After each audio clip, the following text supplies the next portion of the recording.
Começamos esse nosso encontro nessa escola dominical, mais uma vez cumprimentando a todos. Hoje, dia 12 de abril, é o dia da Páscoa. Nós comemoramos a ressurreição de nosso Senhor Jesus Cristo. E, excepcionalmente, estamos comemorando esta data separados fisicamente uns dos outros.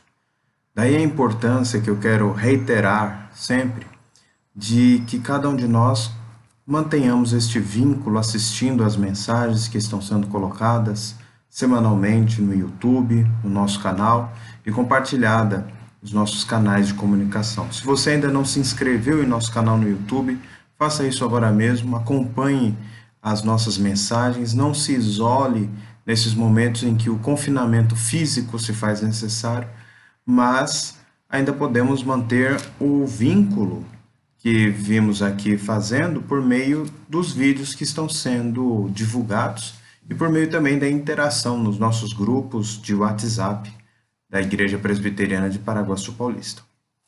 Hoje nós vamos falar de um tema bastante importante na nossa classe de catecúmenos. Continuamos a preparação dos alunos de catecúmenos e aqui uma notícia especialmente importante a você que é aluno dessa classe, está conosco.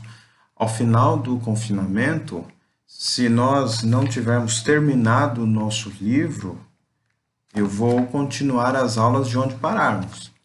E caso nós tenhamos terminado o livro, então aqueles que assistiram conosco serão examinados pelo conselho com vistas à sua pública profissão de fé. E aqui eu gostaria de pedir uma especial atenção de você que é aluno da escola dominical, ou você que está assistindo o nosso vídeo e não é membro da nossa igreja, para o tema que nós vamos falar, é um tema importante, um tema interessante, um tema enriquecedor.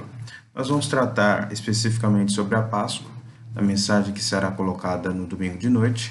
Enquanto nós não fazemos isso, nós vamos tratar deste tema que é a respeito da Igreja Presbiteriana do Brasil. Você que está aluno da escola dominical, da classe de catecúmenos, esse tema é especialmente importante para você. Por quê? Porque você é candidato a se tornar membro desta igreja. E seria muito interessante e responsável da sua parte você saber conhecer aquilo que você está buscando se tornar um membro, ou seja, você vai se tornar membro de uma denominação. Quais são as características dessa denominação protestante? O que diferencia das demais? Por que tem esse nome, Igreja Presbiteriana? Por que não tem outro nome, como metodista, como luterana, como episcopal ou congregacional? Por que ela tem esse nome? O que justifica? Como essa igreja nasceu no Brasil? Isso é um tema importante, é um tema que nós damos muito valor a ele. Por quê?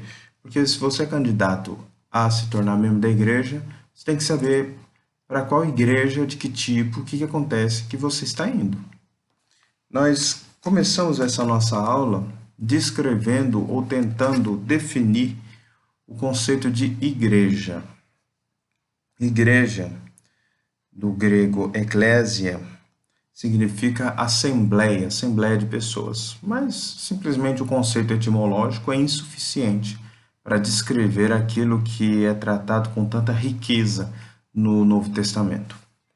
Nós temos traduzido para esta palavra, que é a igreja, algumas expressões que nos chamam a atenção.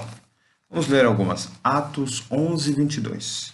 Você está aí com sua Bíblia do seu lado, você poderá abri-la para acompanhar conosco.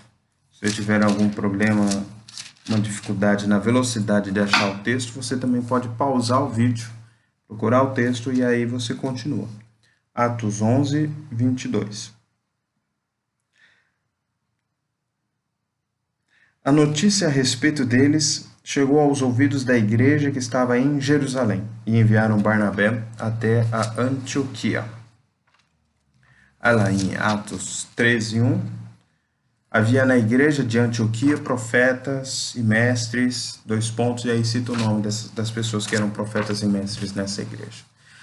Qual é o uso da palavra igreja por Lucas, autor do livro de Atos? Ele chama de igreja a comunidade ou assembleia de crentes de uma determinada cidade. a igreja de Antioquia e a igreja de Jerusalém. Esse é um conceito bíblico de igreja. Então, o que é igreja? Igreja é a reunião ou a união, a assembleia dos membros, dos crentes de determinada cidade. Em segundo lugar, nós encontramos em 1 Coríntios, capítulo 16, versículo 19. 1 Coríntios, capítulo 16, versículo 19. É o segundo uso da palavra igreja que nós encontramos no Novo Testamento. 1 Coríntios 16, versículo 19. Aqui, como de costume, nós ficamos ouvindo o barulho das motos, sobretudo aquelas que parecem não ter um cano de escapamento ou alguma coisa assim, que faz com que ela faça mais barulho ainda. 1 Coríntios capítulo 16, 19. Como a gente mora numa esquina de basicamente duas avenidas, aí o barulho é praticamente constante. Vamos ler o texto. As igrejas da Ásia vos saúdam no Senhor. Muito vos saúdam Áquila e Priscila. Bem assim, a igreja que está na casa deles. Veja só. Se nós usássemos o conceito de igreja de uma cidade local, a expressão que Paulo usa aqui seria imprecisa, a não ser que haja mais de um significado para a palavra igreja, como de fato acontece. Paulo escreve a igreja de Corinto, essa é a primeira carta que ele escreve, e ele cumprimenta de forma especial a igreja que está na casa deles. De quem? De Priscila e Áquila, que não era a totalidade dos crentes da cidade de Corinto. Então existe um sentido de igreja como os crentes de uma determinada cidade, e existe um sentido de igreja que não é parte da igreja, mas é a igreja em si que está presente na casa do Áquila e da Priscila. Ou seja, não é parte da igreja que está lá, mas é a igreja que está lá. Então, há esse sentido de igreja também. É uma reunião mais particularizada. É um grupo de crentes que se reunia numa casa. É uma igreja doméstica. Há ainda outros versículos, outros textos que também demonstram esse mesmo uso da palavra igreja. Nós também temos Atos 9:31 a nos esclarecer um pouco mais sobre este importante assunto. Atos 9:31. A igreja, na verdade, tinha paz por toda a Judéia, Galiléia e Samaria, edificando e caminhando no temor do Senhor e no conforto do Espírito Santo, crescia em número. Que igreja é esse? Que sentido é esse? Significa vários grupos de crentes nas cidades que estão aqui mencionadas. Isso, mal comparando, seria como disséssemos a igreja da região sudoeste do estado de São Paulo, a igreja da capital de São Paulo, a igreja no estado de São Paulo. Não é parte da igreja, é a igreja em si. Mais um conceito. 1 Coríntios 10, 32. 1 Coríntios 10, 32. Quantos conceitos para a palavra igreja, na verdade? Talvez todos esses conceitos nos façam entender porque existem tantas denominações cristãs hoje em dia. Talvez a ideia de um grupo homogêneo e estanque não é a única possibilidade do conceito teológico de igreja. 1 Coríntios 10, 32. 10, 32. 1 Coríntios 10, 32. Vamos lá. Não vos torneis causa de tropeço nem para judeus, nem para os gentios, nem tampouco para a igreja de Deus. 1 Coríntios ainda, 11, 22. Não tendes porventura casas onde comer e beber? Ou menosprezais a igreja de Deus e envergonhais os que nada têm? Que vos direi? Louvar-vos-ei? Nisso certamente não vos louvo. E também capítulo 12, versículo 28. A uns estabeleceu Deus na igreja, primeiramente apóstolos, em segundo lugar profetas, em terceiro lugar mestres, depois operadores de milagres, depois dons de curar, socorros, governos, variedade de línguas. Porventura são todos apóstolos ou todos profetas? São todos mestres ou operadores de milagres? E aí continua o texto. O que esse texto está dizendo? Está apresentando um conceito de igreja de Deus. E essa igreja de Deus tem muitos mestres, tem muitos pastores, tem pessoas com dons, mas o que elas têm em comum aqui que já nos saltam aos olhos logo de início? Os apóstolos. A igreja que está aqui é a igreja dos apóstolos. Significa o quê? É a totalidade no mundo inteiro da igreja de Deus. Todos os discípulos de Jesus. Porque essa igreja não tem apóstolos de forma particularizada, mas os 12 apóstolos que nós encontramos nas Escrituras e o apóstolo Paulo. Então, a rigor, nós estamos aqui a falar da igreja que está na terra. É uma igreja militante, que é uma igreja que trabalha, que é uma igreja que se manifesta em diversas formas, como igrejas locais, igrejas regionais, e dentro das igrejas locais, as reuniões específicas dessa mesma igreja, que não constitui parte da igreja, mas a igreja em si, ali presente. Pelo menos no conceito bíblico neotestamentário da expressão igreja. E nós encontramos ainda uma outra expressão extremamente interessante. Efésios capítulo 1, versículo 22. Efésios capítulo 1, versículo 22. E pôs todas as coisas debaixo dos pés, e para ser o cabeça sobre todas as coisas, o deu à igreja, o qual é o seu corpo, a plenitude daquele que a tudo enche em todas as coisas. Esse é o 1, 22 e 23. Vamos ler o 3, versículo 10 e versículo 21. Para que pela igreja a multiforme sabedoria de Deus se torne conhecida agora dos principados e potestades nos lugares celestiais. E o 22. Melhor, 21. E a ele seja a glória na igreja, em Cristo, por todas as gerações, para todos sempre. Amém. Vejam que aqui a igreja, ela se manifesta em mais de uma geração e para sempre. É um conceito de igreja que vai além da ideia de todos os crentes que estão na terra, porque os crentes da primeira geração certamente faleceram, são falecidos.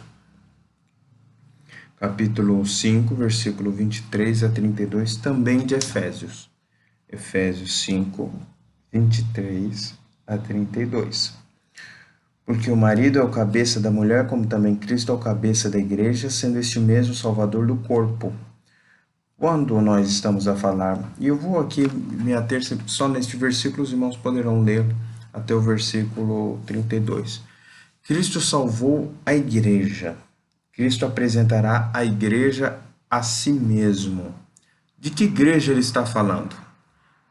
Do número exato dos crentes que estão vivos hoje e que compõem a igreja em todo o mundo? Certamente que não. Esta igreja inclui também aqueles que já faleceram e aqueles que ainda vão nascer. Não nasceram ainda, mas vão nascer, vão se converter, vão formar a igreja no futuro.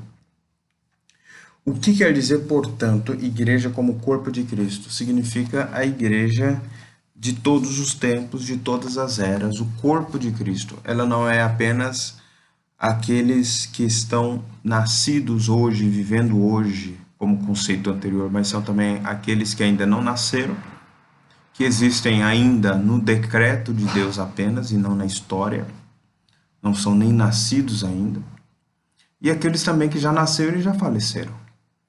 Esses compõem, juntamente com aqueles que estão vivos hoje, o número dos crentes da igreja que é sinônimo de corpo de Cristo, assim como a igreja de Deus, que é a totalidade dos crentes que existem na Terra, assim vivos atualmente, assim também a reunião de vários grupos de crentes, como o texto de Atos nos ensinava.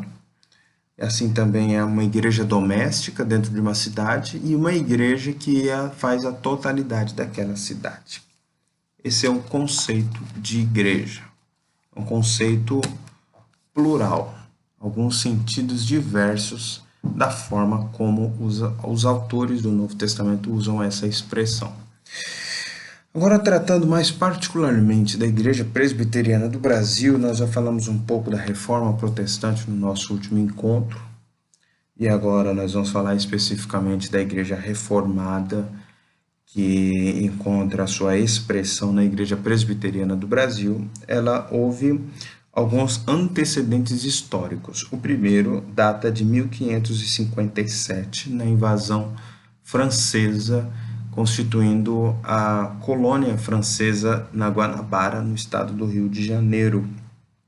Os primeiros pastores foram enviados, foram indicados pelo próprio João Calvino, foram Pierre Richier e Guilherme Chartier. Eles chegaram no Rio de Janeiro em 7 de março de 1557 e celebraram o primeiro culto e a primeira Santa Ceia nas Américas. De modo que, embora a Igreja Presbiteriana do Brasil seja uma filha da Igreja Presbiteriana dos Estados Unidos da América, o primeiro culto não aconteceu lá, aconteceu aqui.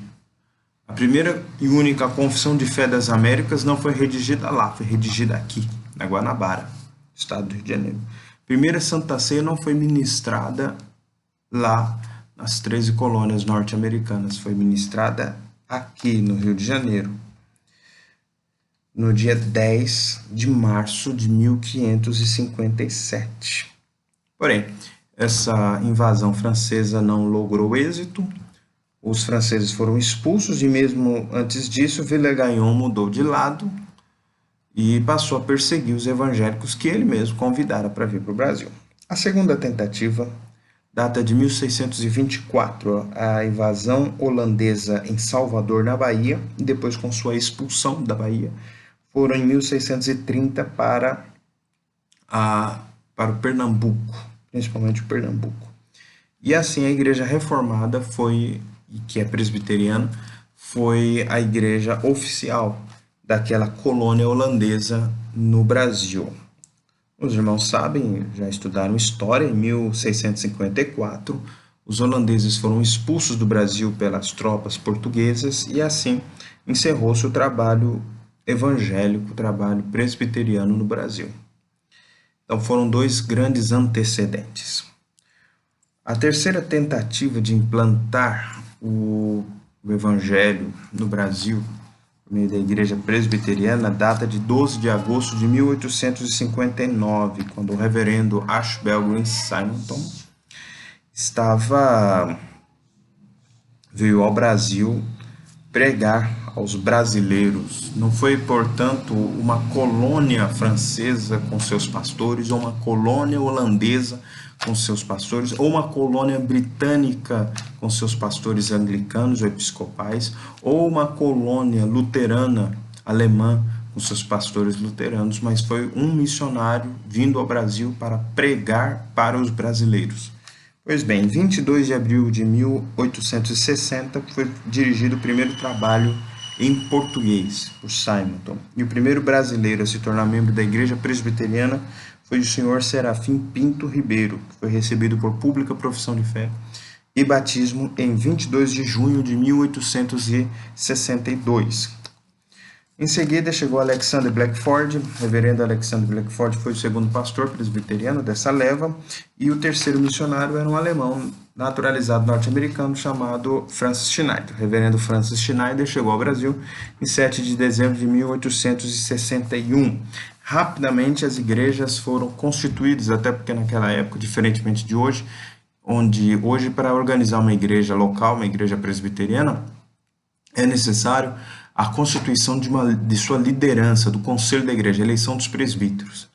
Naquela época, era necessário simplesmente que houvesse uns primeiros convertidos. Então, havendo uma conversão, 2, 3, que sejam, e sendo batizadas essas pessoas, feita a sua profissão de fé, estava assim organizada a igreja. E as primeiras comunidades foram a Igreja Presbiteriana do Rio de Janeiro, organizada em 12 de janeiro de 1862. A segunda igreja brasileira foi a Igreja Presbiteriana de São Paulo, organizada em 5 de março de 1865, hoje separada da nossa Irmandade, constituindo a primeira igreja presbiteriana independente. Daí até o nome independente, porque ela já existia e tornou-se independente. Ela foi fundada na nossa denominação em 5 de março de 1865. A seguir, a Igreja Presbiteriana de Brotas, no interior de São Paulo, em 1865. A Igreja Presbiteriana de Lorena, interior de São Paulo também, 17 de maio de 68, 1868, não é 1900, é 1868. A Igreja Presbiteriana da Borda da Mata, interior de Minas Gerais, em 23 de maio de 1869, e essas igrejas organizadas formaram o primeiro presbitério do Rio de Janeiro. Em seguida, quando esse presbitério foi fundado, foi ordenado o primeiro brasileiro pastor evangélico, que é o reverendo José Manuel da Conceição, e foi ordenado pastor no dia 17 de dezembro de 1865, razão pela qual comemoramos o Dia do Pastor nesta data.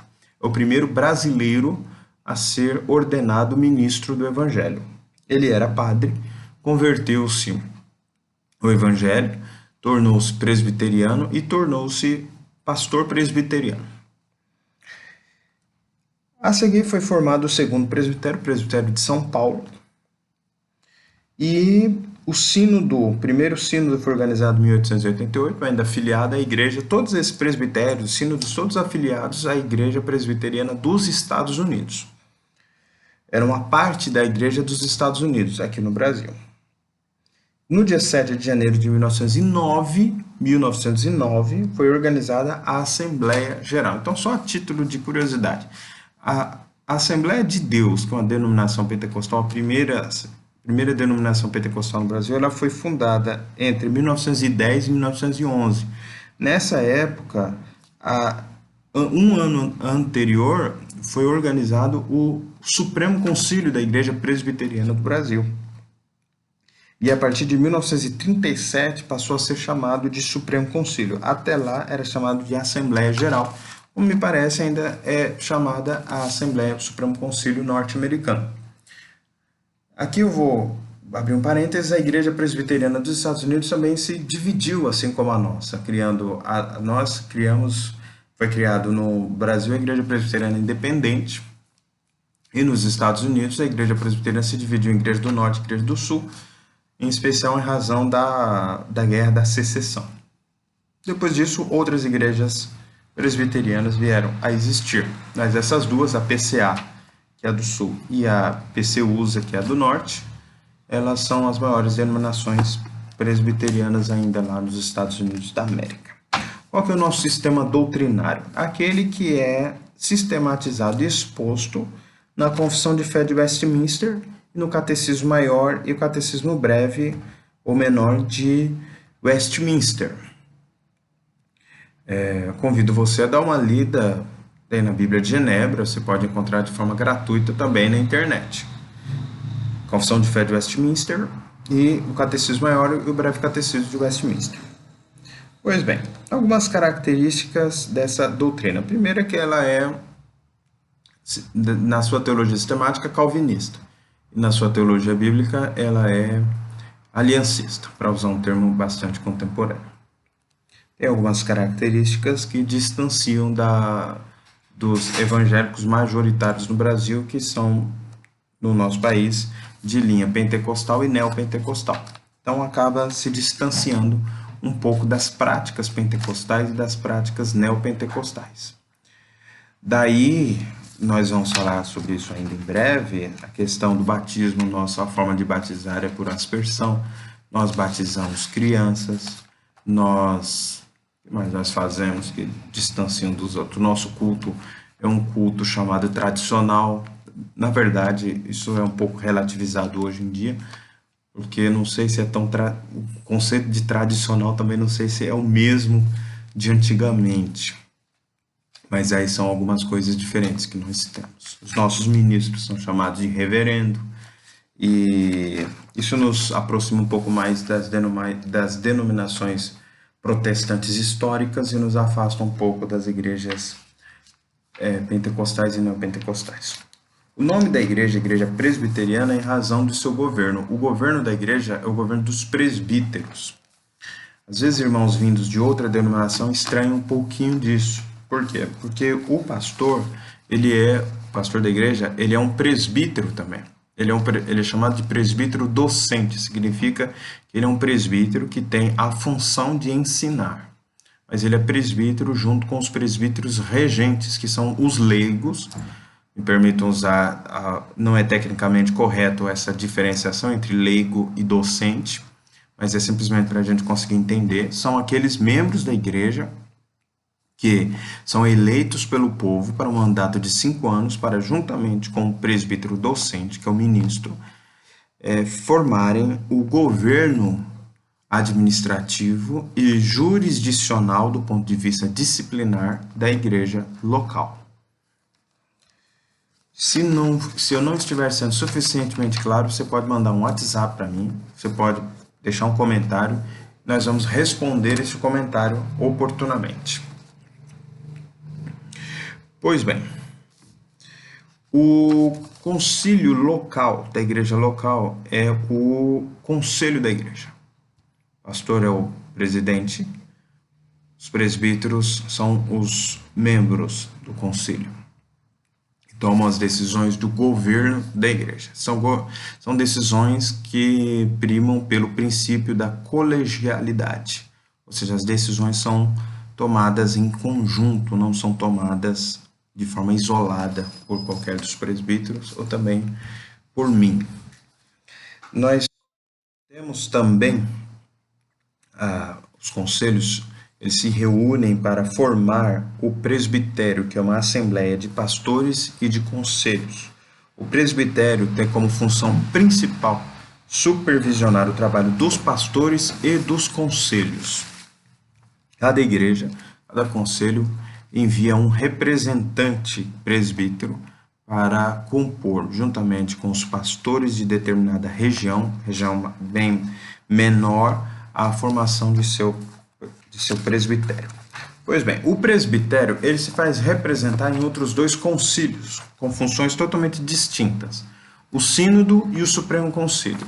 O Sínodo é um concílio regional que tem por função principal supervisionar o trabalho dos presbitérios. E o Supremo Concílio, ele não se preocupa tanto em supervisionar o trabalho dos presbitérios.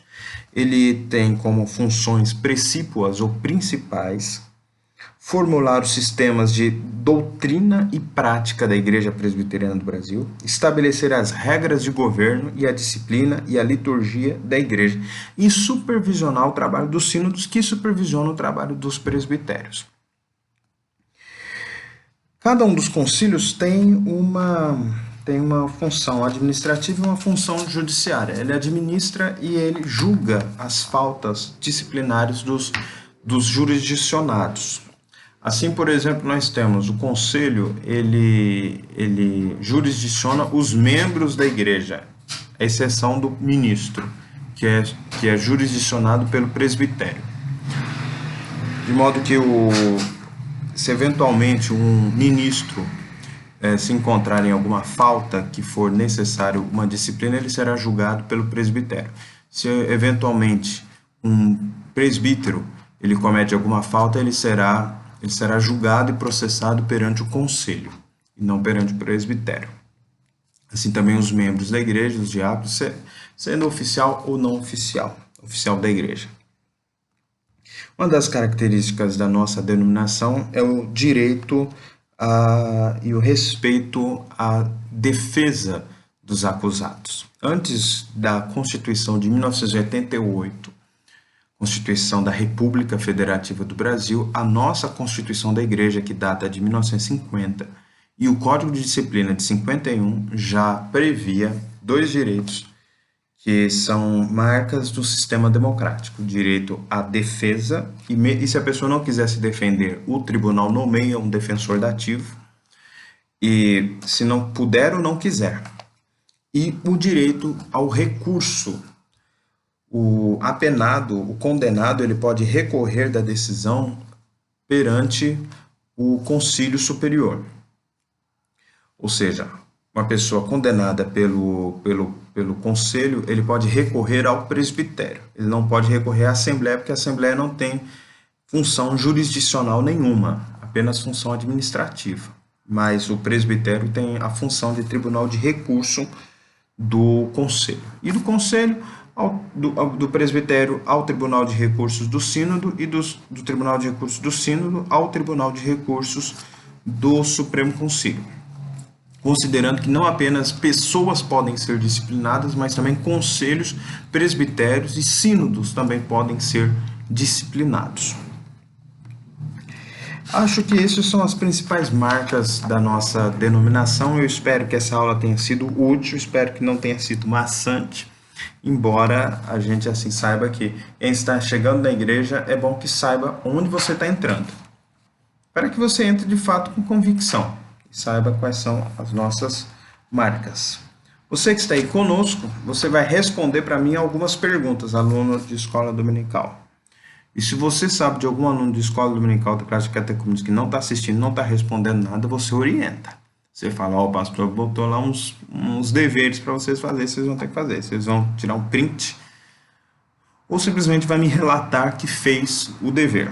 Quais são? Você vai responder aqui no nosso caderninho de catecúmenos, a partir da página 90, a questão 1, a questão 5, a questão 7 e a 8. 1, 5, 7 e 8. E aí eu espero que você faça isso pelo menos até domingo à noite. Ou mais tardar até quarta-feira, tá certo? Se você tiver alguma dúvida, você pode entrar em contato conosco, deixar algum comentário. Se você ainda não se inscreveu no nosso canal, inscreva-se e seja atualizado constantemente do trabalho que nós estamos aqui desenvolvendo. Não se isole.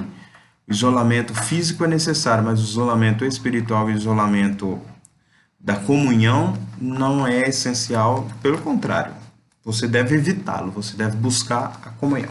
Tá certo? Nós nos encontramos no culto à noite. Vamos fazer uma oração e vamos encerrar a nossa aula.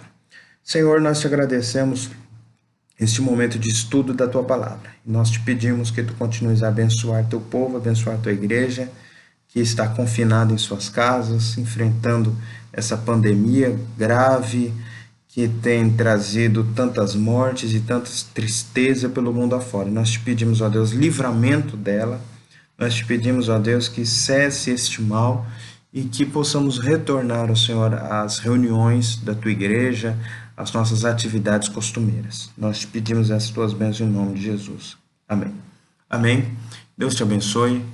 Até o nosso próximo encontro.